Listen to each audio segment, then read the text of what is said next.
Hi friends, welcome to topper study.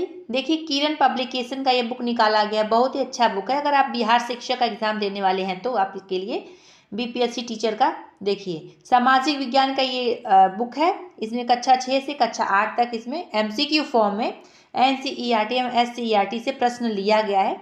बहुत ही अच्छा, सबसे ईजी से ईजी, सबसे टफ से टफ इसमें प्रश्न बनाया गया है। तो आप लोग के एग्जाम में आने का पूरा संभावना है इससे। देखिए, इसमें मॉडल प्रैक्टिस सेट कितना दिया गया है, सेट 1 से लेके सेट 15 तक दिया गया है और इस चैनल पर रेगुलर अपलोड किया जाएगा। तो आप लोग और कोई डाउट हो किसी चीज़ में, कोई चीज़ पूछना भी हो तो आप लोग कमेंट बॉक्स में कमेंट करके पूछ सकते हैं। चलिए स्टार्ट करते हैं। देखिए, हम इसमें क्या कराएंगे, कक्षा 6 का जितना भी चैप्टर इसमें है इतिहास का, अध्याय 1 से लेकर अध्याय 11 तक पूरा इसमें कराएंगे इस वीडियो में। ठीक है, इसके बाद और वीडियो लाएंगे इसी बुक से। तो आप लोग इस चैनल पर पहली बार विजिट कर रहे हैं तो सब्सक्राइब जरूर कर दीजिएगा। चलिए देखते हैं, ये एक एक प्रश्न इसमें आप लोग के लिए इम्पोर्टेंट है। इसमें क्या कराएंगे हम, कक्षा 6 का इतिहास। तो इसमें जितना भी चैप्टर है कक्षा 6 में अध्याय 1 से लेकर अध्याय 11 तक इस वीडियो में कंप्लीट कराएंगे। चलिए देखते हैं। देखिए, अध्याय 1 में क्या क्या, कब, कहाँ और कैसे एनसीईआरटी में दिया गया चैप्टर। प्राचीन काल में लोग किस भाषा का प्रयोग करते थे, तो सबको मालूम है प्राकृत भाषा का प्रयोग किया जाता था प्राचीन काल में। इजी प्रश्न है, अच्छा प्रश्न है, पूछा जा सकता है। नेक्स्ट देखिए, ऋग्वेद की भाषा कौन सी है, संस्कृत थी। ए इसका आंसर हो जाएगा, मतलब एक इसका आंसर हो जाएगा। नेक्स्ट देखिए, कृषि का आरंभ कितने वर्ष पूर्व माना जाता है, तो इसका आंसर होगा 7500 वर्ष पूर्व। नेक्स्ट देखिए, इंडिया शब्द किस शब्द से लिया गया है, तो इसका आंसर हो जाएगा इंडस से। इसका आंसर 1 हो जाएगा। नेक्स्ट देखिए, 5वां का, वर्ष की गणना किसकी जन्मतिथि से की जाती है, तो इसका आंसर हो जाएगा ईशा से। नेक्स्ट देखिए, अतीत का अध्ययन करने वाला व्यक्ति क्या कहलाता है, तो इसका आंसर होगा ए, इतिहासकार कहलाता है, यानी एक इसका आंसर हो जाएगा, इतिहासकार कहलाता है। देखिए, अध्याय 2 में क्या इसका चैप्टर का नाम है, अध्याय का नाम, तो आखेट खाद्य संग्रह से भोजन उत्पादन, तो ये अध्याय का नाम है। अब इसमें क्या क्या प्रश्न बनाया गया ये देखिए, बहुत ही इंपॉर्टेंट है ये भी। तो देखते हैं, वर्गाकार या आयताकार मकानों के अवशेष किस नवपसारा स्थल में पाए जाते हैं, तो इसका आंसर होगा 2, मेहरगढ़। पशुओं को पालतू बनाने की शुरुआत कब हुई थी, तो इसका आंसर हो जाएगा 3, मतलब 8000 साल पहले। इंपॉर्टेंट है, लुसेंट में भी दिया गया है इसके बारे में। नेक्स्ट देखिए, पूरा पाषाण काल का समय कितने वर्ष पूर्व है, तो इसका आंसर हो जाएगा 1, 20 लाख से 12000 वर्ष पूर्व हो जाता है। नेक्स्ट देखिए, मानव इतिहास की लगभग 99% कहानी किस काल में घटित हुई है, तो इसका आंसर हो जाएगा 3, पूरा पाषाण काल।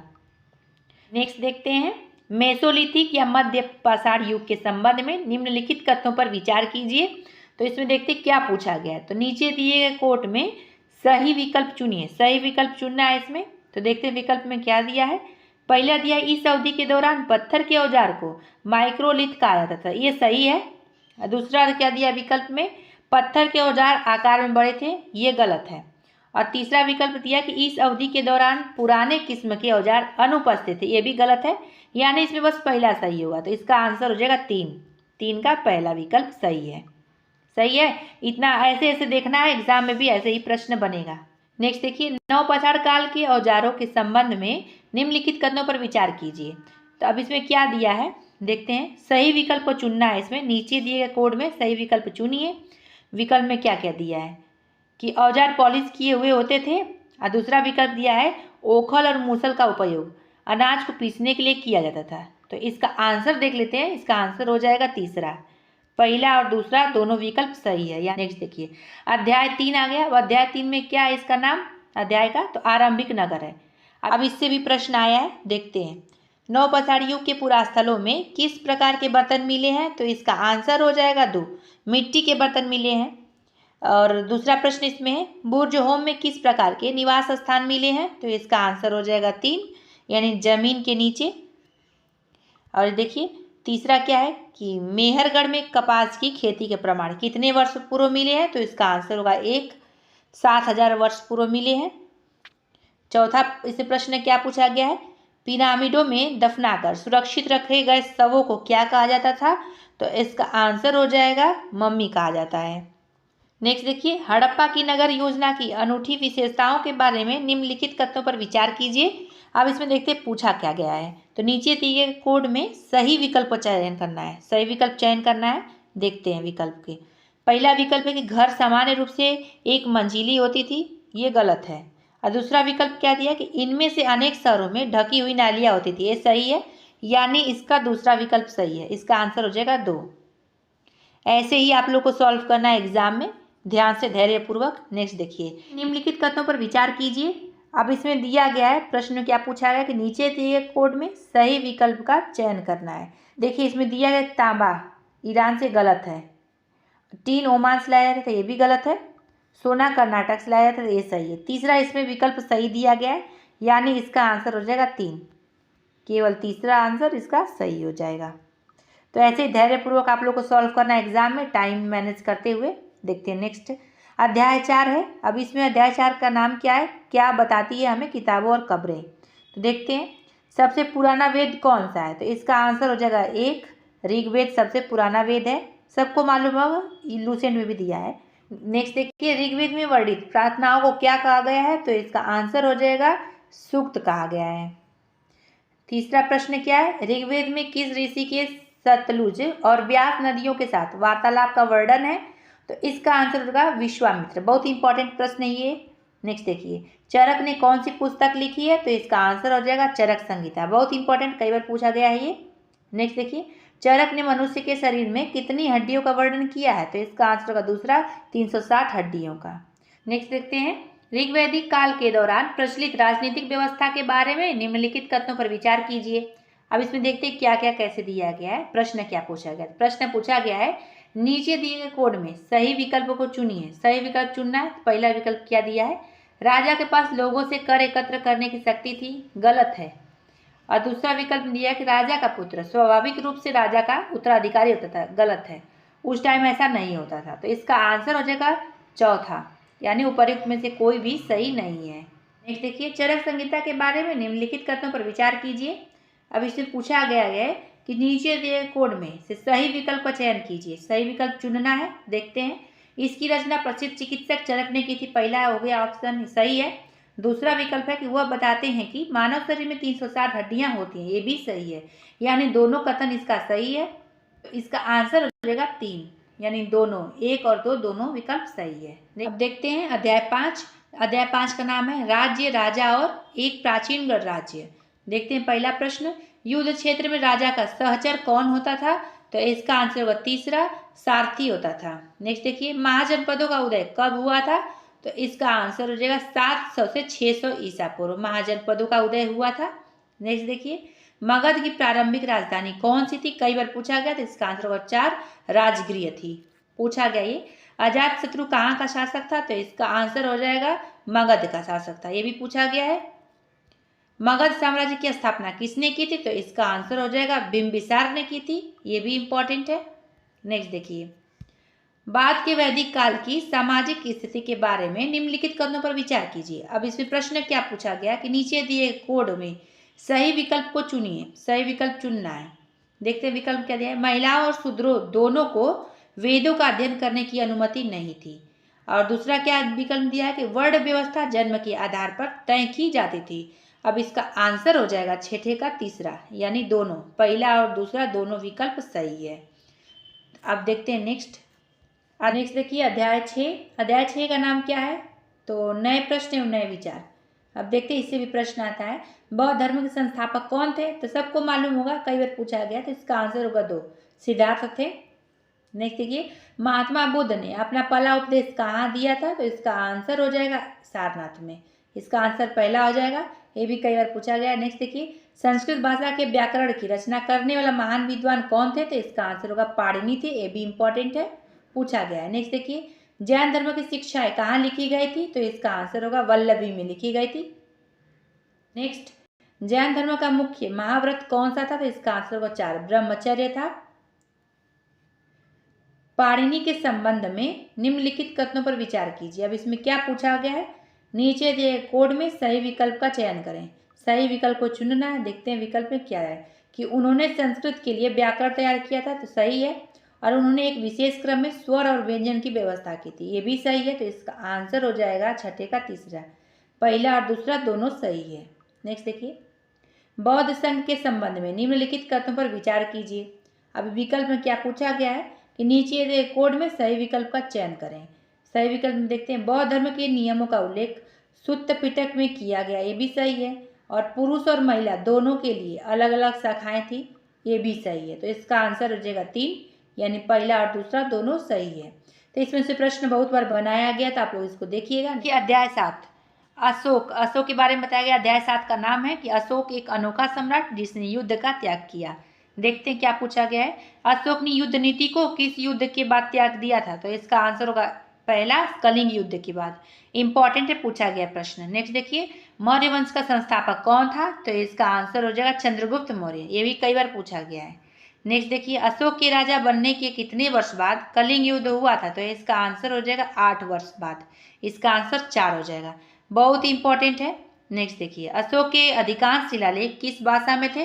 तो इसका आंसर हो जाएगा प्राकृत भाषा में, ये भी इंपॉर्टेंट है, पूछा गया है। नेक्स्ट देखिए, कलिंग का आधुनिक नाम क्या है? तो इसका आंसर हो जाएगा ओडिशा।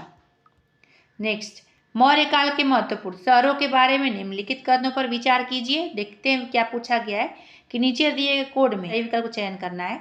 विकल्प में क्या दिया गया है? तक्षशिला उत्तर पश्चिम का प्रवेश द्वार था, और दूसरा विकल्प है उज्जैन उत्तर से दक्षिण भारत के मार्ग पर स्थित था। अब इसका आंसर देख लेते हैं, छठे का तीसरा हो जाएगा, यानी दोनों पहला और दूसरा दोनों सही विकल्प है। तो ये अच्छा प्रश्न दोबारा पूछा जा सकता है। नेक्स्ट देखिए, अध्याय 8 है खुशहाल गांव और समृद्ध शहर, अध्याय का नाम है ये। देखते हैं, दक्षिण भारत तमिल क्षेत्र में बड़े भूस्वामियों को क्या कहा जाता था? तो इसका आंसर होगा वेल्लार कहा जाता था, इसका आंसर ए हो जाएगा। नेक्स्ट देखिए, नेक्स्ट तमिल क्षेत्र में भूमिहीन मजदूर को क्या कहा जाता था? तो इसका आंसर हो जाएगा 3, कडेसियार कहा जाता था। नेक्स्ट, सबसे पुराने सिक्कों को क्या कहा जाता था? तो इसका आंसर होगा आठ सिक्का, कई बार पूछा गया है प्रश्न। नेक्स्ट, कुषाणों की दूसरी राजधानी कौन सी थी? तो इसका आंसर हो जाएगा मथुरा थी, ये भी पूछा गया है कई एग्जामों में। नेक्स्ट देखिए, वलय कूप किसके लिए प्रयुक्त था? तो इसका आंसर होगा इनमें से सभी के लिए, यानी नाली के लिए, कूड़ेदान के लिए और गुसलखाना के लिए। नेक्स्ट देखिए, छठे का निम्नलिखित कथनों पर विचार कीजिए। इसमें पूछा गया सही विकल्प को चयन करें। तो देखते हैं विकल्प में क्या दिया गया है। पहला विकल्प, तमिल क्षेत्र में बड़े जमींदारों को कडिसियर के रूप में जाना जाता था, गलत है। और दूसरा क्या है, तमिल क्षेत्र में भूमिहीन मजदूरों को वेल्लार के नाम से जाना जाता था, ये भी गलत है, क्योंकि तमिल क्षेत्र में बड़े भूस्वामी को वेल्लार के रूप में जाना जाता था, ठीक है। और साधारण किसानों को औजवार के रूप में जाना जाता था, और दासों सहित भूमिहीन मजदूरों को कदिसियार और आदिमाई के रूप में जाना जाता था, ये सब ध्यान रखिएगा। नेक्स्ट देखिए, वलयदार कुआं प्राचीन भारत की महत्वपूर्ण विशेषताओं में से एक थी। निम्नलिखित कथनों पर विचार कीजिए। इसमें पूछा क्या गया है कि नीचे दिए कोड में से सही विकल्प का चयन करना है। देखते हैं, तो ये वलयदार कुएं शौचालय या कचरा या नाली जैसी दिखाई देती थी, तो ये सही है। दूसरा दिया गया विकल्प में, इस प्रकार का वलयदार कुआं सामान्य रूप से राजा के घर में पाया जाता था, ये गलत है। बस इसमें पहला विकल्प सही है, इसका आंसर हो जाएगा पहला, यानी केवल एक। नेक्स्ट देखिए, अरिकमेडु कहाँ की तटीय बस्ती थी? तो इसका आंसर हो जाएगा 4, पुडुचेरी का। पुडुचेरी का अरिकमेडु तटीय बस्ती था। नेक्स्ट अध्याय क्या है? अध्याय 9। अध्याय 9 का नाम है व्यापारी राजा और तीर्थयात्री। देखते हैं इसका, पांड्यों की राजधानी था कहाँ पे? तो इसका आंसर होगा मदुरै में, कई बार पूछा गया प्रश्न है। नेक्स्ट, भारत आने वाला चीनी तीर्थयात्री कौन था? तो इसका आंसर हो जाएगा उपरोक्त सभी, यानी फायान, इत्सिंग और वेनसोंग, ये तीनों चीनी यात्री थे भारत आने वाले। ये सारा पूछा गया प्रश्न। नेक्स्ट देखिए, बौद्ध धर्म का आरंभिक रूप क्या था? तो इसका आंसर हो जाएगा थेरवाद, ये भी पूछा गया। नेक्स्ट, सबसे प्रसिद्ध कुषाण राजा कौन था? तो इसका आंसर हो जाएगा कनिष्क, ये भी इंपॉर्टेंट है। नेक्स्ट देखते हैं, प्राचीन काल में रेशम मार्ग शब्द का अर्थ किससे है? तो इसका आंसर देख लेते हैं। पांचवें का आंसर हो जाएगा विकल्प चौथा, यानी चीन से अन्य देशों में रेशमी वस्त्र ले जाने वाले व्यापारियों का यात्रा मार्ग, चौथा इसका आंसर हो जाएगा। नेक्स्ट देखिए, निम्नलिखित कथनों पर विचार कीजिए। इसमें पूछा गया नीचे दिए कोड में से सही विकल्प का चयन करें। तो विकल्प में पहला दिया गया पुआर पांड्यों का बंदरगाह था, ये गलत है। दूसरा विकल्प है मदुरै चोलों का बंदरगाह था, ये भी गलत है। क्यों गलत है, इसका डिटेल जानना बहुत जरूरी है। कि देखिए, दो महत्वपूर्ण शहर जो थे उसमें पुहार या कावेरी पट्टनम उसका नाम था, ये चोलों का बंदरगाह था, और मदुरै जो था पांड्यों की राजधानी थी, ये ध्यान रखिएगा, पूछा गया है। तो इसका आंसर होगा 4, उपयुक्त में से कोई नहीं सही है। नेक्स्ट देखिए, कुषाण शासक कनिष्क के बारे में निम्नलिखित कथनों पर विचार कीजिए। अब इसमें पूछा गया नीचे दिए कोड में से सही विकल्प का चयन कीजिए। तो पहला विकल्प है उन्होंने एक बौद्ध परिषद का आयोजन किया था। दूसरा विकल्प है अश्वघोष उनके दरबार में रहते थे। अब इसका आंसर हो जाएगा तीसरा, यानी पहला और दूसरा दोनों विकल्प सही है। नेक्स्ट देखिए, भक्ति की अवधारणा के बारे में निम्नलिखित कथनों पर विचार करें जो मौर्य काल के बाद विकसित होने लगी थी। तो इसमें पूछा गया नीचे दिए कोड में से सही विकल्प का चयन कीजिए। तो पहला विकल्प भक्ति की धारणा भगवद गीता में मौजूद है। दूसरा है शुरुआत में उच्च जाति के लोग भक्ति के मार्ग का अनुसरण कर सकते थे। तो इसका देख लेते हैं, इसका आंसर हो जाएगा 1, यानी पहला विकल्प केवल सही है, दूसरा गलत है। पहला विकल्प सही है। नेक्स्ट देखिए, अध्याय 10, इसका नाम है नए साम्राज्य और राज्य। अध्याय का पहला प्रश्न, चंद्रगुप्त द्वितीय के दरबार में कौन से कवि रहते थे? तो बहुत इंपॉर्टेंट है, कई बार पूछा गया। तो ये प्रसिद्ध कवि थे कालिदास। नेक्स्ट देखिए, दूसरा प्रश्न, हर्षचरित किसने लिखी थी? तो इसका आंसर हो जाएगा बाणभट्ट ने हर्षचरित लिखी है। बहुत इंपॉर्टेंट ये भी प्रश्न है, कई बार पूछा गया है। नेक्स्ट देखिए, समुद्रगुप्त का दरबारी कवि कौन था? तो इसका आंसर हो जाएगा हरिसेन, ये भी पूछा गया प्रश्न है। चौथा प्रश्न है, विक्रमादित्य की उपाधि किसने धारण की? तो इसका आंसर हो जाएगा चंद्रगुप्त द्वितीय ने, ये भी कई बार पूछा गया है। नेक्स्ट देखिए, दक्षिणापथ के कितने शासकों ने समुद्रगुप्त के सामने समर्पण किया था? तो इसका आंसर हो जाएगा 12। नेक्स्ट, हर्षवर्धन के बारे में निम्नलिखित कथनों पर विचार कीजिए। अब इसे दिया गया नीचे दिए कोड में से सही कथन चुनिए। तो इसका विकल्प देखते हैं, उसका दरबारी कवि बाणभट्ट था और बाणभट्ट ने बुद्ध चरित को प्राकृत भाषा में लिखा है। तो इसका आंसर हो जाएगा केवल 1, यानी केवल एक विकल्प सही है इसका। नेक्स्ट देखिए, प्राचीन भारत में सार्थवाह का अर्थ क्या था? तो इसका आंसर हो जाएगा व्यापारी समूह का नेता। तो प्राचीन भारत में सार्थवाह का अर्थ था। नेक्स्ट देखिए, अध्याय 11, इसमें अध्याय 11 का इमारतें, चित्र तथा किताबें। अध्याय का नाम है, प्रश्न पहला है शिल्पाधिकारम की रचना किसने की थी? तो इसका आंसर होगा 4, इलांगो आडिगल ने की थी। नेक्स्ट देखिए, प्रदक्षिणा पथ के चारों ओर लगी रेलिंग क्या कहलाती है? तो इसका आंसर हो जाएगा पहला, वेदिका कहलाती है। नेक्स्ट, कुतुब मीनार कहाँ स्थित है? सबको मालूम है, कई बार पूछा गया, दिल्ली में है स्थित। नेक्स्ट, मेघदूत की रचना किसने की थी? तो इसका आंसर हो जाएगा कालिदास ने, ये भी पूछा गया है। नेक्स्ट देखिए, वेदों को पढ़ने की अनुमति किससे नहीं थी? तो इसका आंसर हो जाएगा पहला और दूसरा दोनों को, यानी स्त्रियों को और शूद्रों लोग को नहीं थी।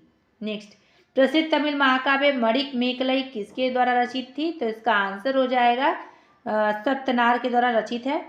नेक्स्ट, आयुर्वेद स्वास्थ्य विज्ञान की एक प्रसिद्ध प्रणाली है जिसका विकास प्राचीन भारत में हुआ था। निम्नलिखित कथनों पर विचार करें।